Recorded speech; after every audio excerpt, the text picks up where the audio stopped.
Jesus said no one can serve two masters. Either you'll love one and hate the other, or be loyal to one and have contempt for the other. He said you cannot serve both God and money.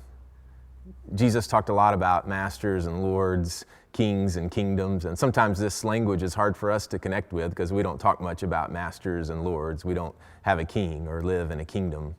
But my friend Stephen taught me a lot about what it means to have a master. Well, I guess I would say he taught me a lot about what it means to have one master.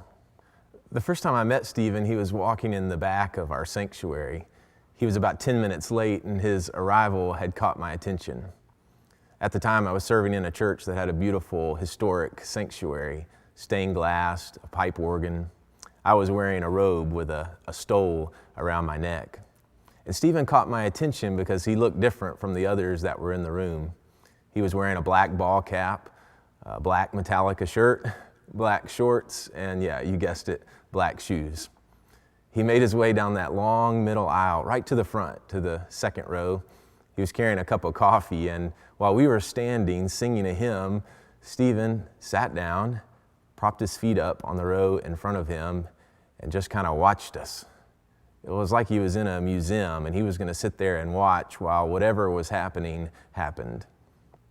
I began to pray for this young man, fearing that one of the ushers would rappel out of the balcony and wrestle him to the ground.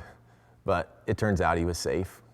And he sat there throughout the service, but before I could catch him, as the service ended, Stephen made his way out of the back. He came back the next week, though, and the next week, and the next week. Each time, the same scene, same black ball cap, same Metallica shirt, and shorts, and tennis shoes, and the cup of coffee. Right there on the second row, he would sit and listen. But by that fourth week, at the end of the service, instead of walking out, he walked up. And he came forward where we had these comfy pads where you could kneel down and pray. And